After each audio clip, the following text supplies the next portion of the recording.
Time is 11 o'clock, so let's begin. So we will continue in Chapter 3 today. We will discuss project number 2 a little bit later, but we will take some time to discuss it today. Are there any questions before we get going here? Okay. I have a question. Yeah. Sorry. Yes, it's about we discussed last time about the confidence interval and the predict interval, right?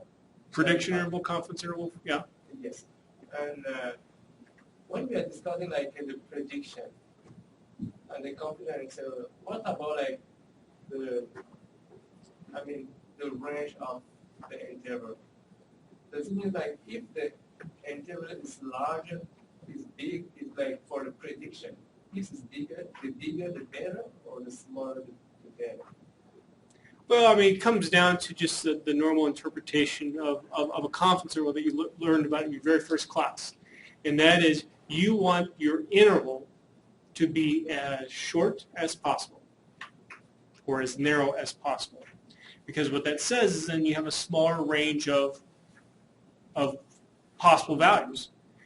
But the key is when I say I want it to be as short as possible, I'm also meaning that the confidence level stays the same.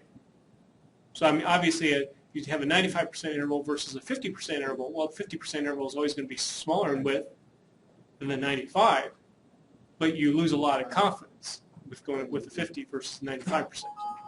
So you always want your confidence interval to be as short as possible, or as narrow as possible. With respect to confidence intervals and prediction intervals, with what we were talking about with respect to regression analysis, confidence intervals for the expected value of y, prediction intervals for y itself. Since you're doing an interval for y itself, that's a random variable, and that extra random variability causes the interval to be wider than just the confidence interval for the expected value of y. But for choosing between using a confidence interval and a prediction interval, the width, just because the prediction interval is wider doesn't mean that you shouldn't go with it. It is totally dependent upon what you're interested in.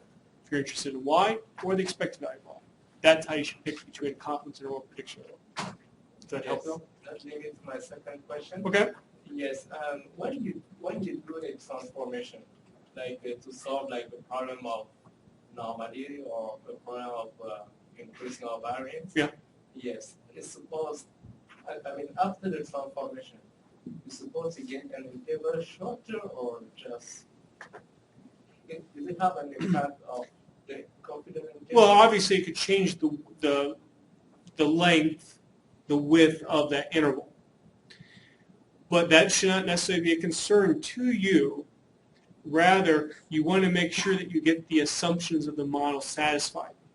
Because let's say if you didn't do transformation and you have a non-constant error variance problem, well, if you state that you have a 95% interval, the actual true confidence level, what it actually is, may not be 95%. Which obviously is not good, because you don't want to have an interval for which you don't know what the actual confidence is. If the assumptions of your model are satisfied, then if I say 95% confidence, roughly I do have 95% confidence. Does that help? The width doesn't have anything to do with that? Well, the width after, before the transformation, and after the transformation. Well, you shouldn't look at the width to decide if you need a transformation or not. The goal with doing a transformation is to make sure that your assumptions of your model are satisfied, or at least approximately satisfied. Because if they are not satisfied, and this is the whole purpose of the stuff that we're doing in Chapter 3, if your assumptions are not satisfied, any kind of inferences that you make, confidence intervals, hypothesis tests, or anything else that you're doing could be incorrect. What do I mean by incorrect? Well, if I state 95% confidence for an interval, I might not truly have 95% confidence. That's the problem with leaving one of these non-constant error variance things, leaving that out there in terms of not trying to fix it. That's why we're doing this stuff in Chapter 3. that help? Yes. When you deal with the non-constant variance, you essentially change the model, basically. Yes. Because it's no longer linear in many cases. So well, it's still linear after you. Linear regression. I'm talking about linear, not the straight line. I mean, if you're plotting the original scale of the data, you are correct. It's not a straight line. Yes. But what happens if you actually need, in physical terms, straight line? What do you have an example? I mean, because you can always. I mean, the kinds of models that we're looking at are these right now, pretty much just straight line models. After, let's say, a transformation. And typically when I get maybe a question like that, I think, well, what you're maybe more concerned about, and perhaps I'm wrong, maybe what you're more concerned about is that you need to get it back in the original scale. Well, just do the inverse transformation, and you got it in the original scale. You no longer have a straight line then, but I guess I don't know of a particular example where that would matter. The goal, though, I would think for any kind of modeling problem is that you want to make sure your assumptions are satisfied and you get good predictions. And whether or not you're in the linear scale or nonlinear scale, I mean, if you have a particular example, we can maybe talk about it another time. No, I don't. It's always, these models are essentially, they are purely statistical models. They don't have physical basis on them. Okay, I see what you mean. I mean, some applications, you might have some prior theory about the relationship between certain things, and it depends upon obviously what that relationship is. But I know, for example, we have a class called nonlinear models, which would discuss situations that maybe are closer to what you were saying. That let's say that for some reason I think y is equal to x to the beta power.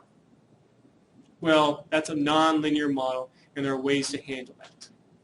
You take 974, I believe. And as I said last time, this is, I guess, the gateway class, you could say, to more complex models such as nonlinear models, generalized linear models, generalized linear mixed models. This is the gateway class to get to those. Other questions? Okay.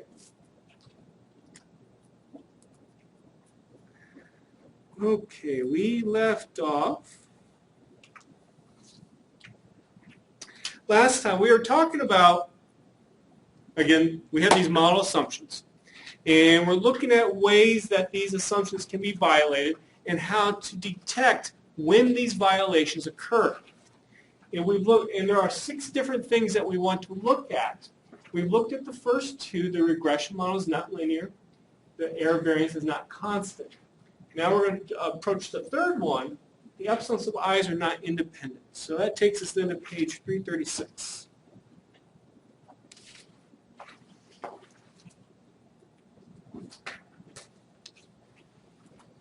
So this is our population regression model, one way that we can state it. And the key part there has been highlighted already. And that is we have independence. What that basically means is that epsilon 1 is independent of epsilon 2, is independent of epsilon 3, is independent of epsilon 4, and so on. If you think of it in terms of the high school and college GPA example that we've talked about, what that basically means is how one student does in high school and then in college is independent of how another student does. Generally speaking, you expect there will be independence. Obviously, if there are some students who are cheating, well, there goes the independence. But let's say that no students are cheating and everything's satisfied.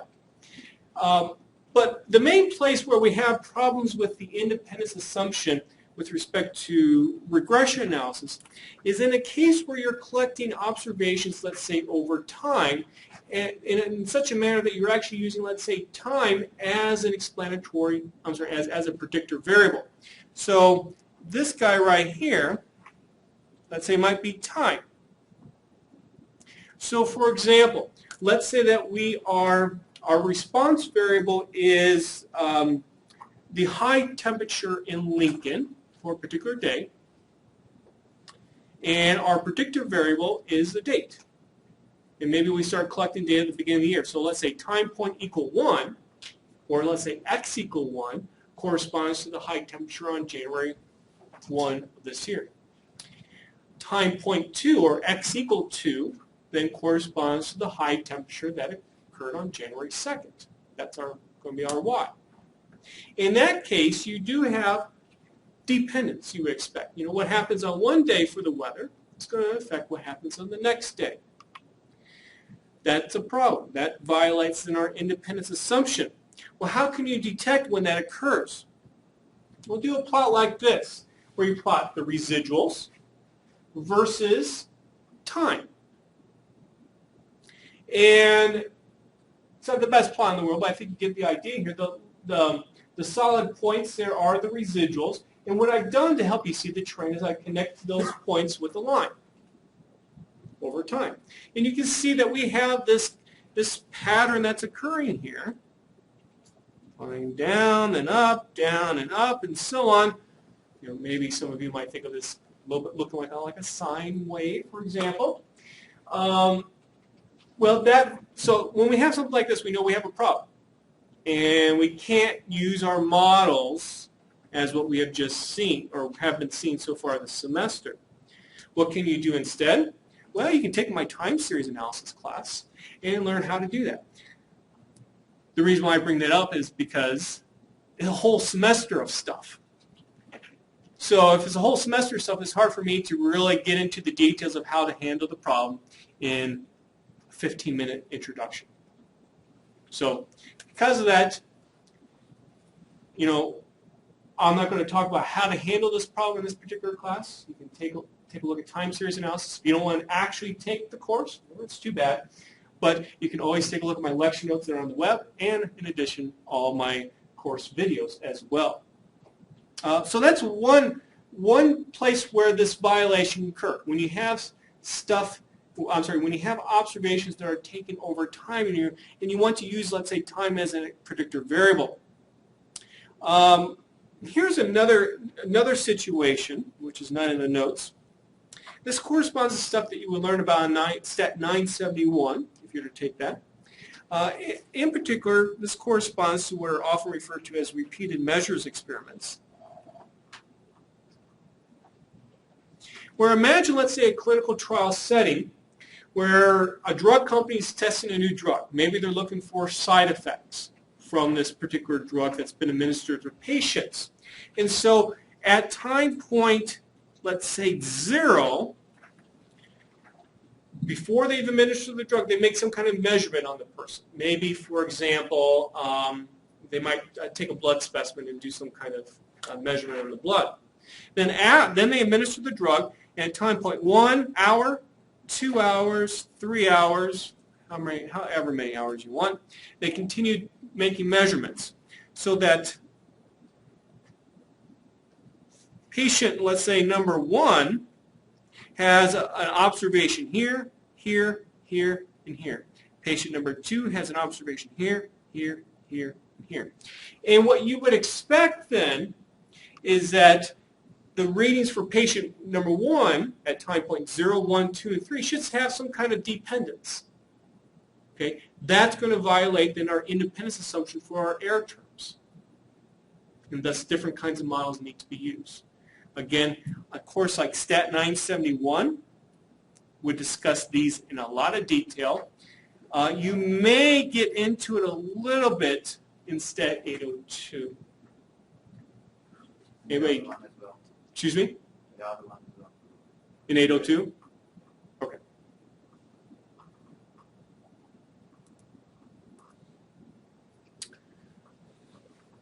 Okay, so number 4 then of these 6 different problems that can occur with your model that we can maybe use residuals to help figure out if there is a problem or not. The model fits all but one or a few outlier observations. Again, what outliers are, you should have heard that term before. It just basically means unusual observations that you may have. And we want to be able to detect when these occur. Because first of all, it could be just simply a data entry error. We talked a little bit about that at the beginning of Chapter 3 notes. But in particular, we'll focus on this a lot more in Chapter 9, is that these outliers could have a detrimental effect to your model. For example, consider a simple case where I have X here, I have Y here. I have a nice little scatter plot of my data. Those are supposed to be points, even though they might not look like it. And here's my regression line that goes to the middle of those points. Okay, so everything looks good. Let's say you have another observation right here. Well, what will happen to that model? Get a different color here. What will happen to the model is something that looks like this. That was supposed to be a straight line. Let's try that again. There we go. That point is going to pull the line towards itself. So it's going to exert some kind of influence on the line. And that line's very important to us because obviously it describes the relationship between X and Y. And in particular, this is going to have a big effect on that slope. We use the slope to help interpret the relationship between X and Y. If that slope changes, that changes our interpretation. So we want to avoid situations where we have stuff like this. This would be referred to again as an outlier. So how do we detect outliers? There's a variety of ways. We'll learn some in Chapter 9, but we're just going to focus on some simple ways right now. If you remember the semi-studentized residuals that were introduced at the beginning of Chapter 3, simply take your residual divided by square root of MSE. We call these studentized residuals E stars. So you have an E star for every single observation you have. Simply what we're going to do is look to see if these semi-studentized residuals are reasonable in value. If you remember that these semi-studentized residuals have an approximate mean of 0 and variance of 1. So using the rule of thumb for the number of standard deviations, all data lies from its mean, we would expect these E stars to fall within plus or minus 3 standard deviations, or plus or minus 3. So negative 3 to 3. That's where we would expect these semi-studentized residuals to lie. If they are outside of this range, that's maybe a red flag to you. That something's going on. You might actually have an outlier that you need to worry about. Our book, they go negative 4 to 4. I guess I go negative 3 to 3. So this is a plot. Well, while you could actually look at all your observations and look to see if the semi-studentized residuals are outside the range, often when you have a lot of observations, then it's helpful just to use a plot. So what we could do, let me blow this up a little bit, do a plot like this where we have on the y-axis the semi-studentized residual. On the x-axis we have y hat. And we could plot lines at positive 3 and negative 3 to see if we have anything outside of that in terms of the semi-studentized residuals. So, the way that I have drawn these here, we have some potential outliers. Well, what do you do if you find an outlier? We'll talk about that shortly. But let me make a few comments here first. So I have semi-studentized residuals on the y-axis there. In a similar plot earlier, let me do a split screen.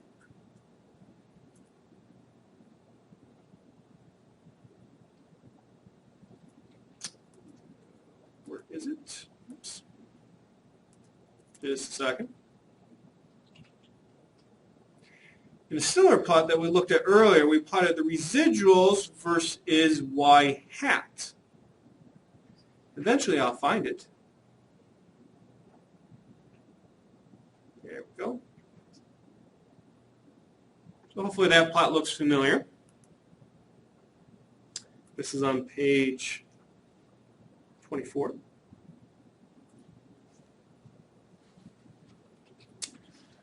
So when we were looking for the non-constant error variance problem, we did apply the residual versus y hat.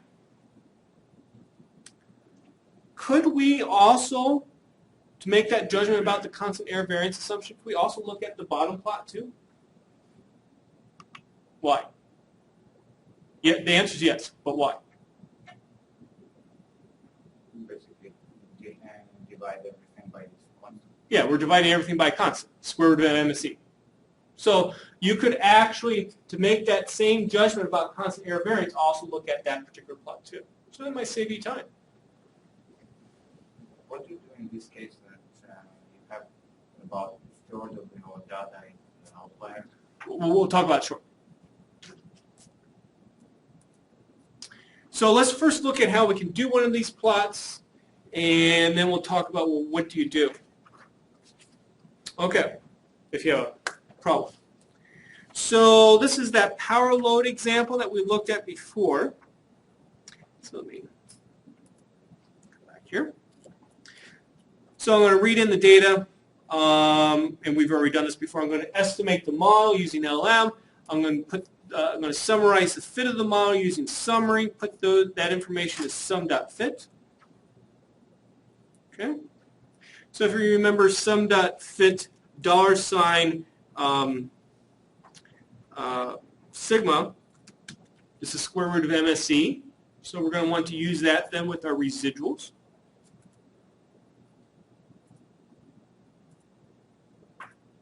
So to find the semi-studentized residuals, I take the residuals out of mod.fit and I divide by the square root of MSE.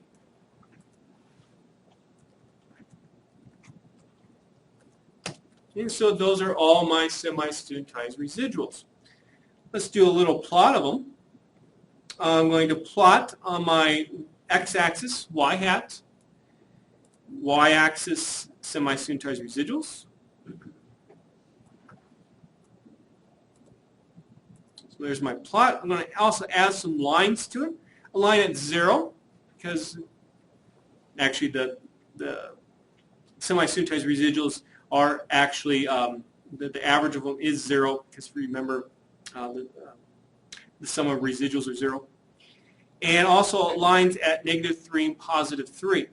I think we've talked about this before, but if we haven't, there's an argument in AB line that's called H that allows you to draw a horizontal line at a particular value. So a horizontal line at 0, horizontal line at -3, and also at +3. In fact, I could have combined these two together if I wanted to. If you ever want to do vertical line, use the V argument instead of H.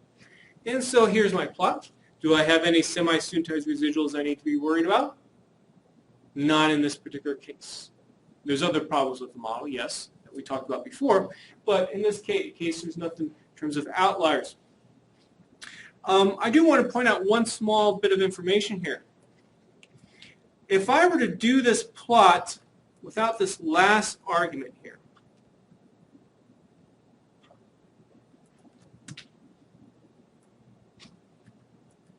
so I'm going to remove y lim, -3 to 3. Notice my y-axis now changes. And if I were to draw lines at -3 and +3, you no longer would see the lines. The reason why I put in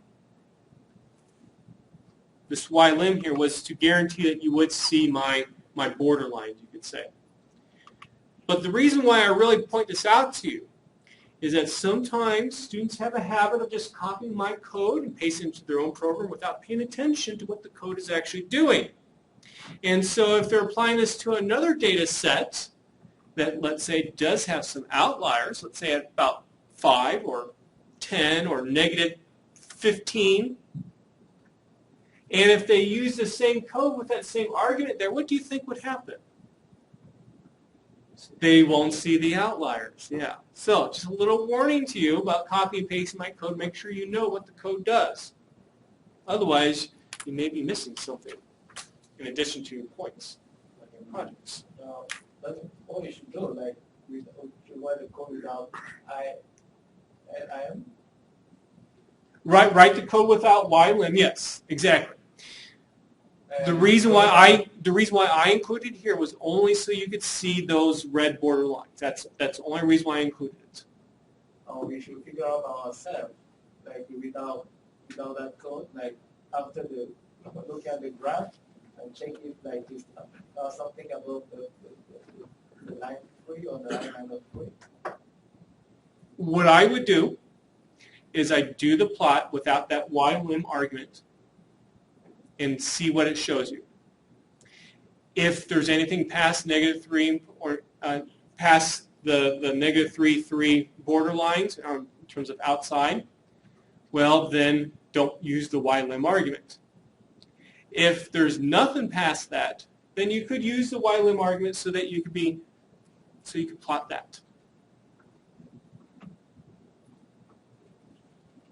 Does that answer your question? Yeah, I mean, because by looking at the plot, by drawing the line, help us to see if they are. That's why I did that. That's why I did that. That's why I did it like this, so you could see the line. But without this code, we can't see exactly if like any point, like it's not gonna be easy.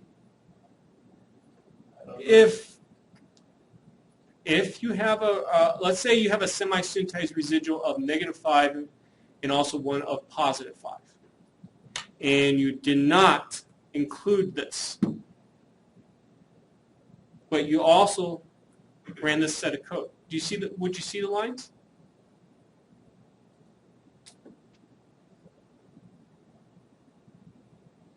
The answer is yes. Okay. Okay. Okay, good. In this case, when we see a problem with a model, we should probably deal with this problem before we assess the outliers, because if the model is incorrect, then the inferences about MSC and all that. Yeah, so, and I'm going to eventually touch on this. More than one problem can occur. And some are more severe than others. And you obviously want to handle the more severe problems first before you handle lesser problems. So yeah, we will touch on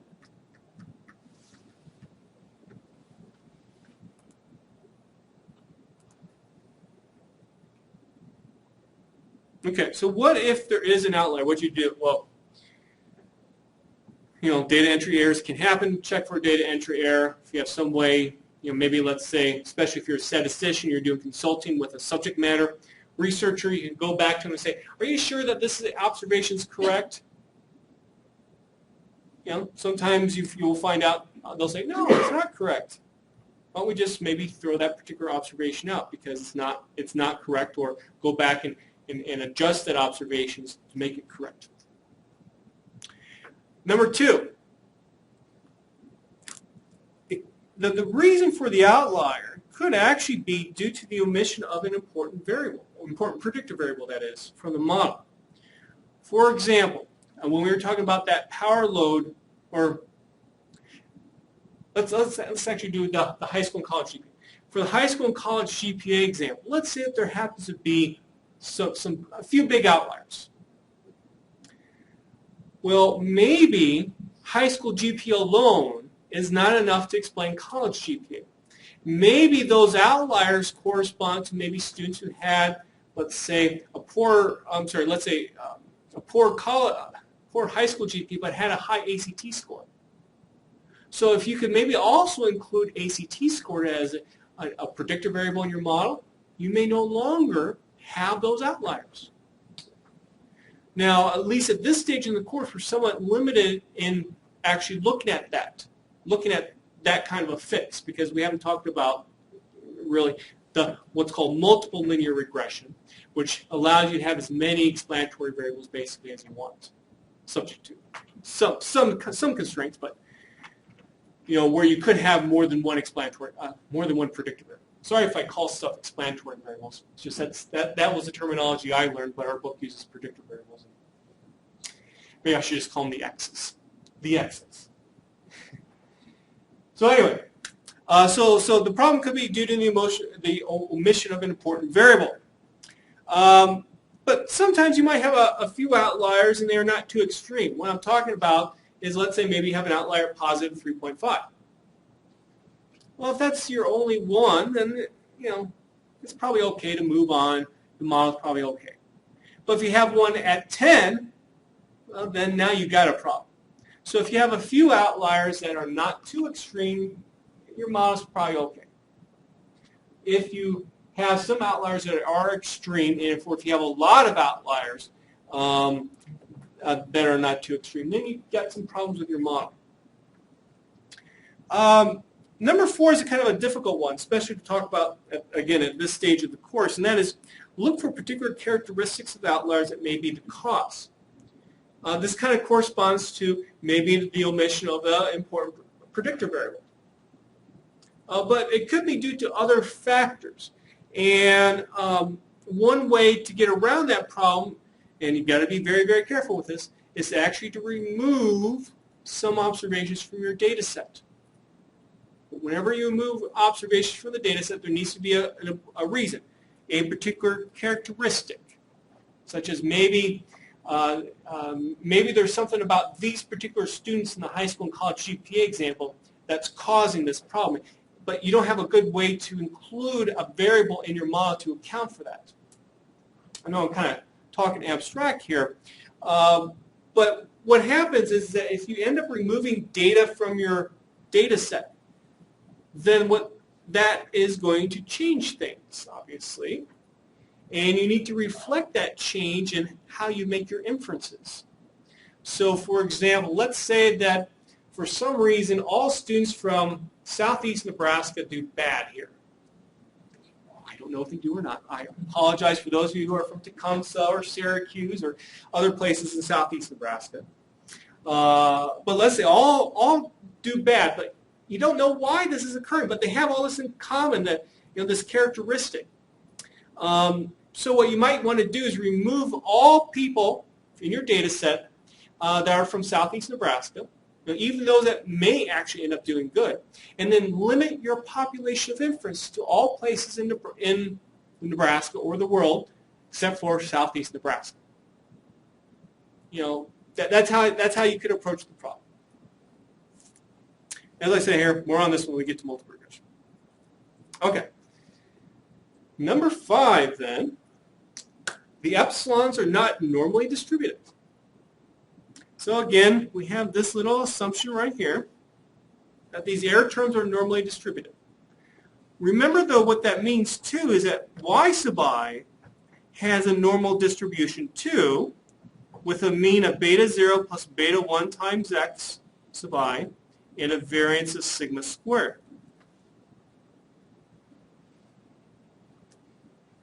Talked about this at the end of chapter 1, I believe. Well, fortunately, small departures from normality are not going to cause you too many problems. Meaning, often statistics we use the term robust. So regression analysis is somewhat robust to non-normality issues. But if you have extreme non-normality, then you got problems. What's an example of extreme non-normality? Let's say you have something like this. Suppose your response variable y represents the success or failure of a field goal in football. And so you might say y is equal to 1 for a success, y is equal to 0 for a failure. Does y have a normal distribution? No. There's 2 possibilities, 0 or 1. What distribution do you think it has? Binomial or Bernoulli, specifically. So in this kind of a case, doing regular old regression analysis like what we're doing right now is not going to work well because your normality assumption is violated. Does anyone know what one could do here? What kind of regression model? Excuse me? Transformation, ID. Well, what kind of transformation? ID. I guess I'm not familiar with that. Well, there are models what are called binary regression models that allow you to have a binary response, where they allow you to assume that y is distributed Bernoulli or binomial. In particular, one that maybe you've at least come across the name, one called logistic regression can be used. So what this means then, if you have that kind of a problem, you're not going to be able to apply the methods in this particular course. What can you do? Take my Stat 875 course, Categorical Data Analysis, where we talk about how to handle categorical responses. Here, we're assuming we have a continuous response that is approximated at least well by a normal distribution. Okay, so what can we do to detect when we have a problem? Obviously, if you know that the y's are 0, 1s, you have a problem. But in other cases, it might not be obvious. So what you could do is a histogram and do what you do in like a Stat 801 class. Look at the histogram. Is it mound-shaped, symmetric? If it is, okay, good. Maybe normality, looks like normality is approximately satisfied. I'm sorry, do a histogram of the residuals, in case I didn't say that. If, however, the histogram is, let's say, strongly right skewed, then you've got a problem. If it's strongly left skewed, you've got a problem.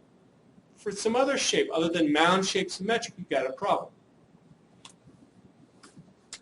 So what you can also do is put a normal distribution overlay on it to help you see that. And you can also do what's called a QQ plot as well. Anybody heard of a QQ plot before? Few. Okay, good. We will talk about what a QQ plot is. Well, let me tell you real briefly. And then I'll show you the more details as we go along.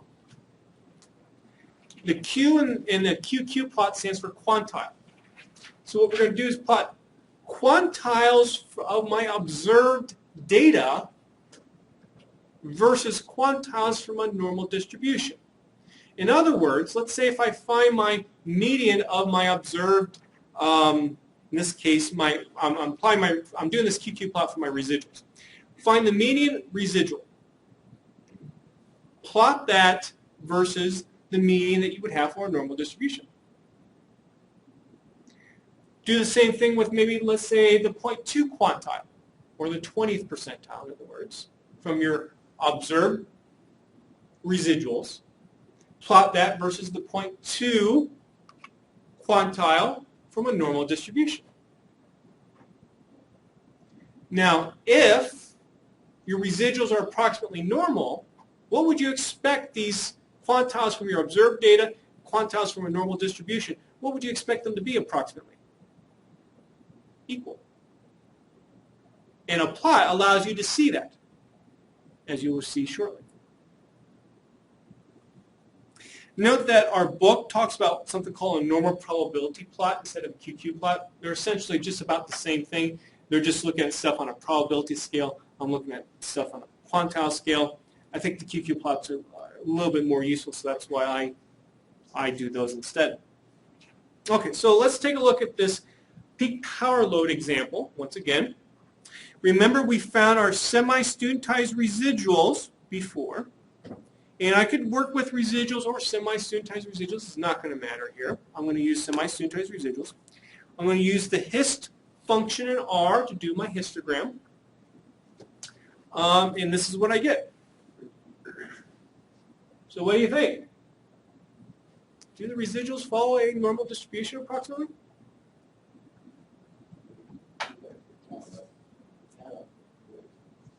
Yeah, maybe.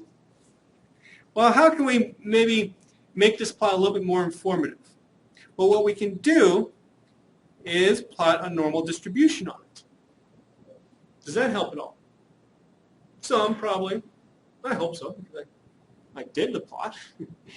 And you can see that we kind of have a mound-shaped distribution, maybe a little right skewed, maybe. But we got to be very careful here.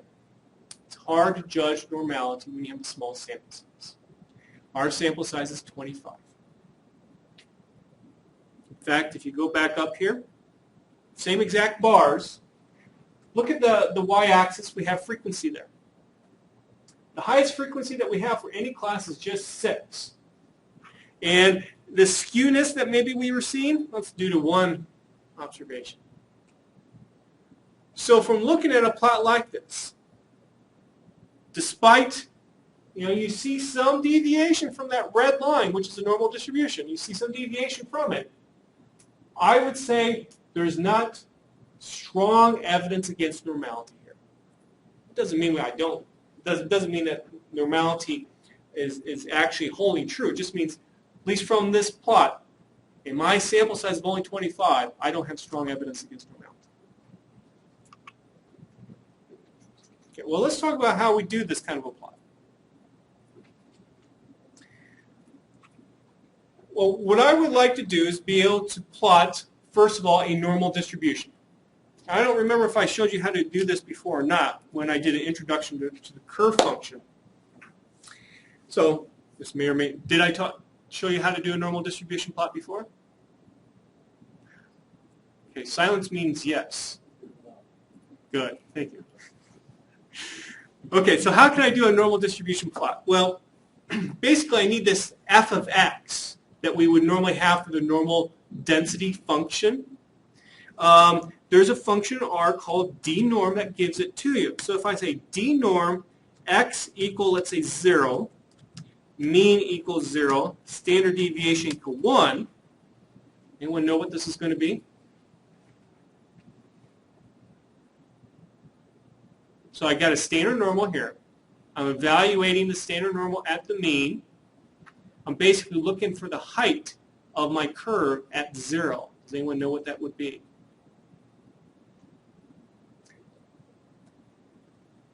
Come on, you can't do that? 0.3989? I'm joking, of course. But what I was hoping that you would say instead was this 1 over square root of 2 pi. Why? Oh, let's take a look at the normal distribution. Here's the old normal distribution that you've all seen before. If mu was 0, sigma was equal to 1, look what happens when I evaluate this at x equals 0. 1 over square root of 2 pi. Okay. Anyway, my purpose of showing you this is that now that I have a way to get f of x really, really easy, I can use then the curve function, which we've seen before. I can say curve expr equal dnorm x equal x, and we'll do a standard normal, mean equals 0, standard deviation equal 1, and I want to plot this over, let's say, -4 to 4, and there's my standard normal distribution. Okay. Basically, what I want to do is put this kind of a normal distribution now on top of my histogram. There's one little thing I need to change, though, in my code for hist. And that is I need to add an argument called FREQ, standing for freq. Freq stands for frequency. Now, the normal way that you draw histograms is you put frequency on the y-axis. But what I need to do is I need to basically simply rescale this y-axis so I can actually plot a probability distribution on it.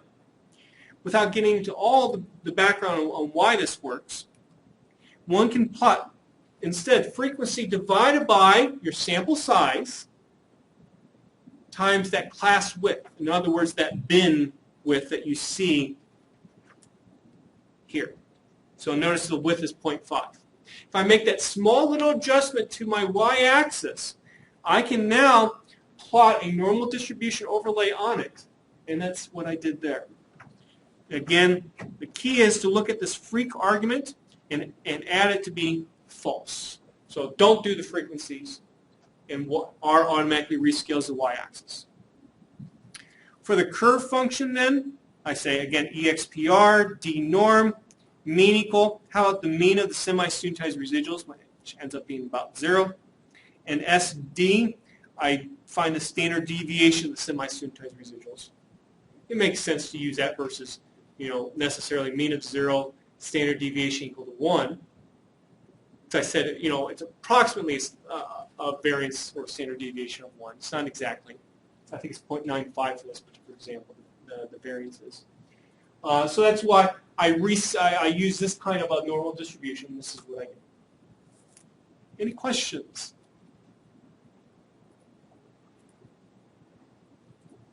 So again, I would use a plot like this to judge normality. I would not use a plot like this. This was just motivating where we were going to go with it. Okay, well, QQ plot.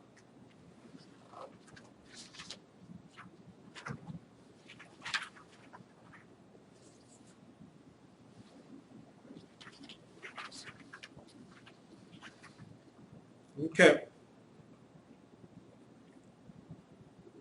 So I'm going to talk about in terms of the semi-studentized residuals. I could also do this with just the regular residuals too. It doesn't matter. And what I'm going to do here is simply basically get the observed quantiles from these studentized residuals, semi-studentized residuals, which basically means just simply sort them. And that's going to be your observed quantiles. And plot them versus then the corresponding quantiles from a normal distribution. Let me show you the plot first, and then we'll talk about how this plot came about. So, the first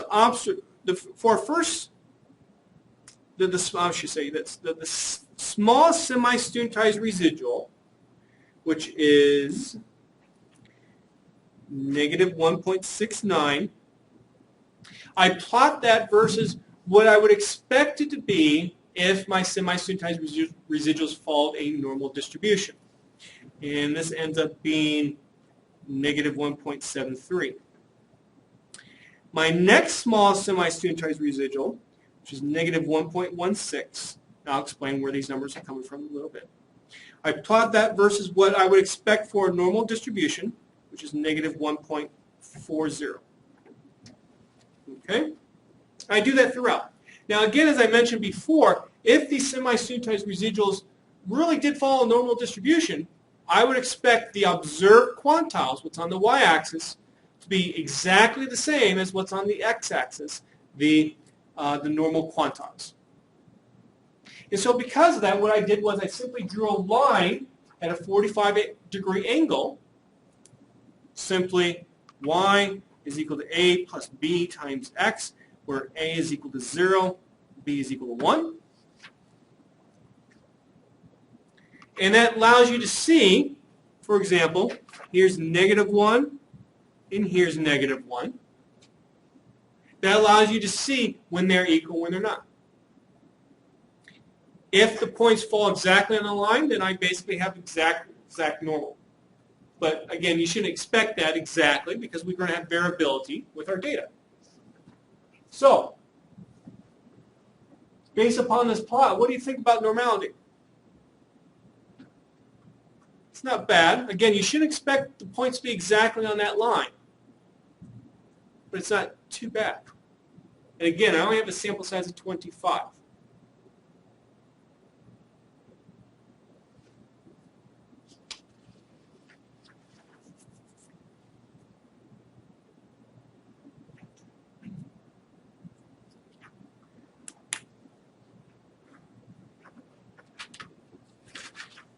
Sorry, there's a number of things I want to discuss here. I'm trying to decide which one I want to do next. So when I was going over my lecture notes today in my office, there was some stuff, additional stuff I wanted to do.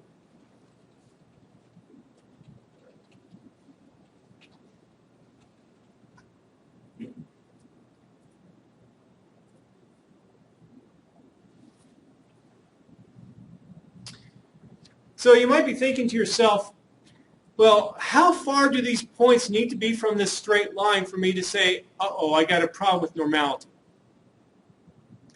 Well, to make that judgment, you have to take into account your sample size.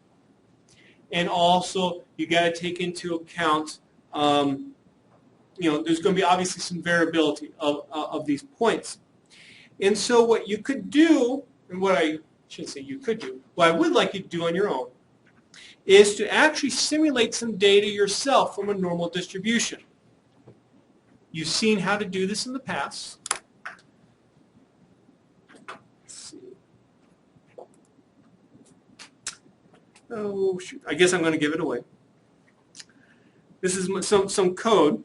Now, we'll talk about the code shortly. I know I'm kind of jumping around here. We'll talk about the code shortly, but realize that I'm simulating 25 observations from a normal. And I'm going to do exactly the same plot that we just saw. And here's my plot. Notice how those points are deviating from the line a little bit, but I do actually have normal data. So this shows you that you can have variability around that line. Let's do another version of the plot with a different sample.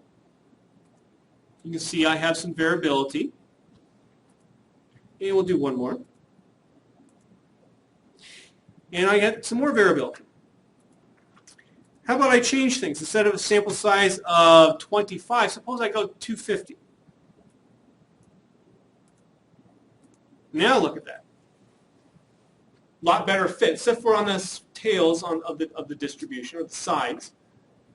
But that shows you that, it takes a lot in terms of a normal distribution, actually other distributions too, in order to actually get one of these QQ plots to give you really, really, really good information about normality. Let's just try another example here. Instead of give me your favorite distribution, and I will do a QQ plot for it. Come on, name a distribution. Gamma. What? Gamma. What? The gamma. Oh, the gamma? I'm sorry. I thought you were saying a distribution I didn't know about. So there's a function called R gamma. We'll do sample size of 25. Without getting into all the details about a gamma distribution, there's some parameters in it, just like with a normal distribution. I'm just going to pick some values. It doesn't really matter what I choose. I think that might be enough. Yep. Thank you.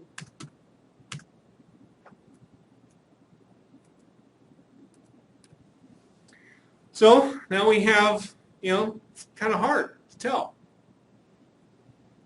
We see definitely on the tails here, perhaps something. But I don't know, it's kind of difficult. How about we jack up the sample size here?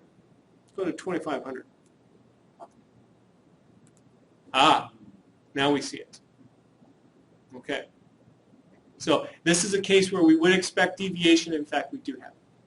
So the whole, and sorry if I'm repeating myself, the whole purpose of this little side note here, you could say, is to show you that it often takes a large sample size in order to judge normality or even other probability distributions. What you should look for in one of these plots, if you have a small sample size, is large deviations. So this is my program here. What I would like you to do is try some stuff on your own with this program. It's not up on the web, but you can look at the video and you can get the corresponding code for it. A lot of the code is embedded in what we're going to be discussing next. But you can get this code and you can actually see for yourself for, let's say, a normal distribution that, even though you have a little deviation from that line, it's really, you don't have a problem. Okay, so let's talk about how we do these plots. Now, there's more than one way to do a QQ plot, because there's actually more than one definition of a QQ plot. I'm going to show you one definition of a QQ plot, and this is the one that I want you to do in this class. Outside of this class, I don't care what kind of QQ plot you choose. Just don't tell me that you're using something different from what I taught you in class. So, the first thing I need to do one of these plots, and we're going to use the power load example again. To do one of these plots, I'm going to first, sorry, I got to find the right one. In my power_load.r program, I show you a number of different QQ plots. This is the one that's in the notes. First of all, I'm going to find n in terms of your sample size. Next, I need the corresponding normal distribution quantiles. Well, what quantiles am I looking for? Well, I'm going to look for these corresponding quantiles here. Let me copy this out.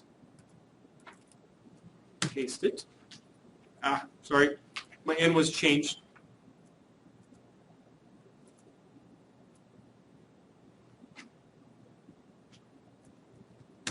Okay. My quantiles are going to be the 1 over n plus 1 to the 1 minus 1 over n plus 1 by 1 over n plus 1 quantiles from a normal distribution. Now, why did I pick these? I have 25 observations. And basically what I need to do is divide this up into actually 26 equal parts. So for example, my first observation in my data set, I'm going to plot that versus the 0.03, I'm sorry, I'm having problems talking today. My smallest semi-studentized residual, I'm going to plot that versus the normal distribution quantile, that's the 0.0384 quantile. My second smallest semi-studentized residual, I'm going to plot that versus the 0.0769 normal distribution quantile. My largest semi-studentized residual, I'm going to plot that versus the 0.96 quantile from the normal distribution. It all comes from this right here. Now, why would I choose 1 over n plus 1 versus maybe 1 over n?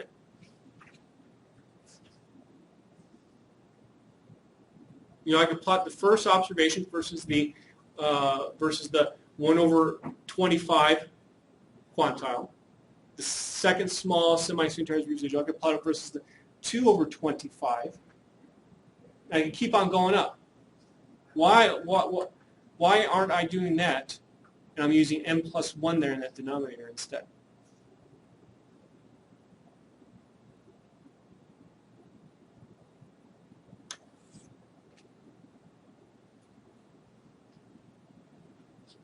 I'll let you think about it.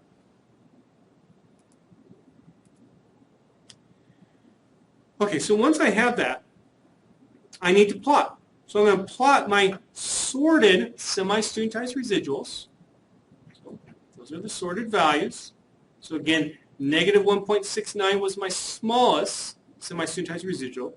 That's going to be plotted against the 0.0384 quantile from a normal distribution. My normal quantiles are in norm.quant. It came from qnorm, where I use p equal, this is my argument, mean semi-studentized residuals, standard deviation, semi-studentized residuals. And let's go ahead and do the plot. So there's that plot. I'm going to put a line at a 45-degree angle on it. Oops. And there you go. There's your QQ plot.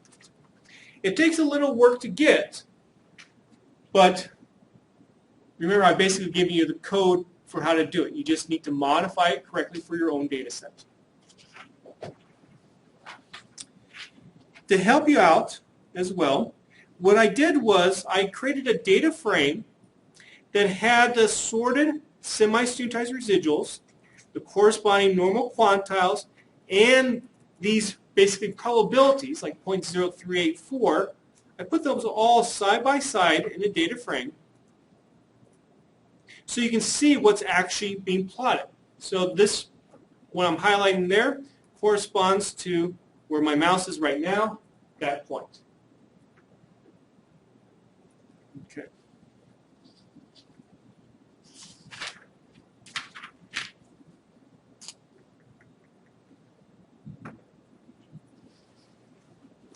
Okay, it's page 348.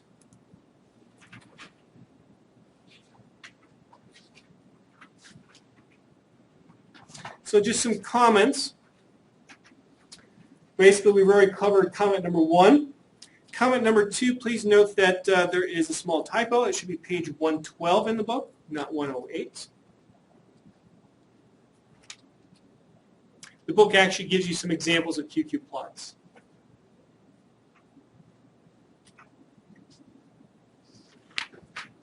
So how do you fix the problem if you have non-normality? Well, do a transformation of your response. And look at these transformations are similar to the ones that we were looking at before when we were dealing with non-constant variance. Now, often normality and non-constant variance both occur at the same time. And when you try to solve one, often you also solve the other one too. So please be aware of that. So number 6, what happens if there's other variables out there that you're not including? One way to make that determination for particular predictor variables important is to plot them versus the residuals. And if you see a pattern that suggests it, maybe you should also include that variable in the model. This will be discussed more when we talk about multiple regression. As I was kind of mentioning earlier, often there's more than one departure from the model assumptions that occur with your model. So of these 6 things that we talked about, often more than one problem will pop up. What you should do is try to solve one, and that often solves the other ones. In particular, try to solve the non-constant variance problem, try to solve normality, try to solve these the linearity in terms of the predictor variables. Try to solve those problems first. That will often, if you solve them, that will often fix, for example, problems with residuals, with outliers, I should say. Also, there are times when you want to do maybe a log transformation on y, but let's say you also have negative values of y. Well, obviously, you can't take a log of a negative number. So what's a simple fix? Add a little constant to y throughout your entire data set so that you no longer have negative values. Okay, so that concludes this section of notes. What I want to talk about real briefly next is there is a function that I have written, and we'll talk about this more in section 311. There is a function I've written that basically puts all these plots that we've seen, puts them all together, and helps automate the process of doing all these plots.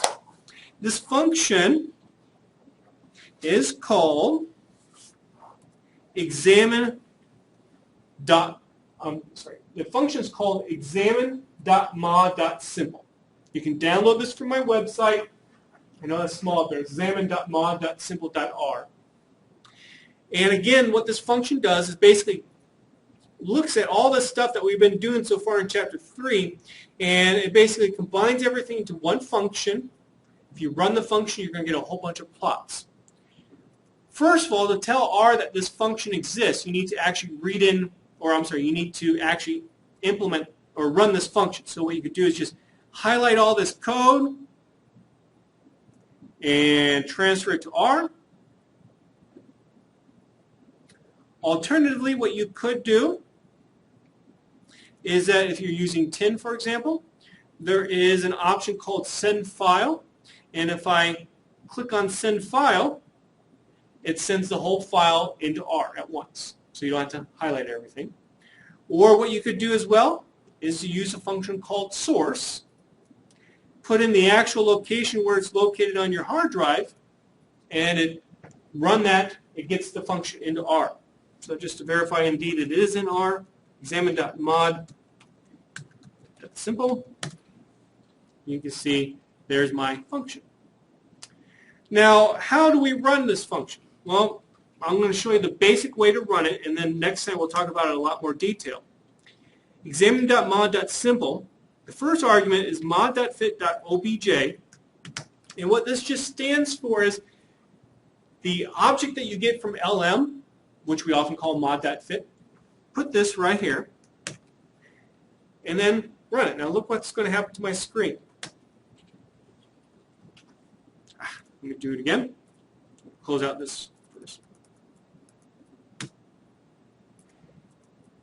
I got a whole bunch of plots. In particular, what we see here, this is with the power data. I have box plots and dot plots of my predictor variable, my response variable, which we talked about at the very beginning of Chapter 3. I have a plot of the response variable versus predictor. I have a plot of the residuals versus the predictor. Remember how we looked at that for non-constant error variance. I have a plot of the, we look at that for the linearity of the predictor variable. Residuals versus estimated mean response. We looked at that for non-constant variance. Semi-studentized residuals versus y hat. We looked at that for outliers. Residuals versus observation number. You can kind of think of that if time was in your data set and everything was arranged from time 1, 2, 3, 4, and so on. This is where that plot would be useful. Histogram of semi-studentized residuals, and I got a QQ plot. So you can see my function is going to make your life easier. Now, why am I talking about this particular function now? I'm kind of deviating from the order in the notes. The reason being is because you need to use that function for project number 2. So why don't you take out project number 2, please?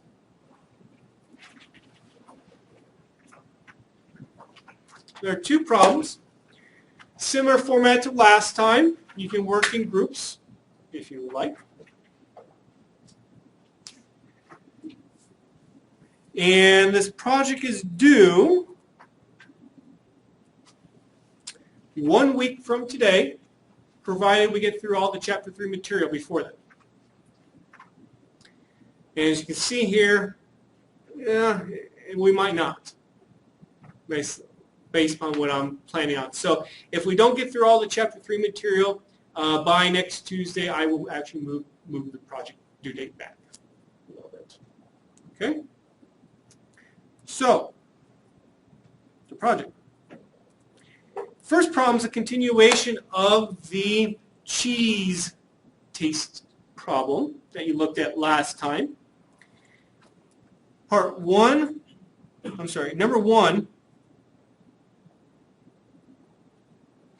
A, B, and C is Chapter 2 material. Find the ANOVA table, do an F-test, find R-squared intervals. Then part D here says use my examine.mod.simple function and comment on the following. So I'm going to have you look at 4 of the 6 things that we talked about in the Chapter 3 notes. Linearity of the regression function, constant error variance, normality of epsilon, outliers. So basically, run my function with the fit of your model. The model that uses acetic acid to predict taste. You will notice that there are some problems with the model. Well, what I'm going to tell you to do is, why don't you try a square root of taste? So in other words, square root of y changed to your model. Based upon what you saw in part D, tell me why I chose that. Also, well, did this help solve the problem? Part F then says, okay, now that we have this new model that uses square root of y as a response, well, can you still find confidence intervals for just taste itself using this model? Well, yes, you can. Show me how you do that. We looked at examples earlier, or last week. Lastly, part G. Are there any other problems remaining with your model now, after you made this transformation? So, you're going to have to run my function again, determine if there are still problems with the model, and then suggest what could be done next to fix the problems. So that's problem number 1. Problem number 2 then builds upon the extra credit problem from problem number 1. Builds upon the extra credit from project number 1. Where I want you to basically run my code that I use in the answer key and simulate a data set. Since we're simulating a data set, assuming that all the assumptions of the model hold true, look at the code, you'll see that that is correct. I want you to investigate, though, what will happen then if we run examine.mod.simple on it? Now you probably will guess that, well, shouldn't really be any problems detected because all the assumptions of the model are satisfied. Well, tell me if that actually happens. And so that's part of part C then. So that's project number 2. Do note, if some of you printed off this project early, this also I think happened in project number 1. I was putting stat 875 there. Obviously this is stat 870. I had copy and pasted this header from stuff that I did last semester for projects in my 875 class, and for some reason I failed to change that. But at least I did change spring to fall. Anyway, I went through this project kind of fast, so please take a look at it. Let me know if you have questions on Thursday. Are there any questions about this time, Miss? Yes, it's question G. Okay. G for the first question. Yes, I do not understand like the last sentence. Note that you do not need to actually implement any changes to the model, meaning that if you detect problems that do exist, I don't want you to make any further changes. Okay? I'm just trying to make it easier for you. Because this whole concept of evaluating our model like this is actually, in our course, is going to be addressed 2 other places. And each time we're going to get more complicated. We're going to be able to look at more stuff, and we'll know more what to do when we have problems. The way that our book is structured is that they wanted to give you a light introduction to evaluating your model through looking at residuals. They want to do that early on in a course or in their book, where they look at more other aspects of it later on. And so I'm trying to follow the book most of the time, and so that's why I chose to do this way. So chapter 9 is really the big chapter on this kind of stuff. Any other questions? Okay, well, we just end it there. Chris? Yeah. When I read your function, it only opened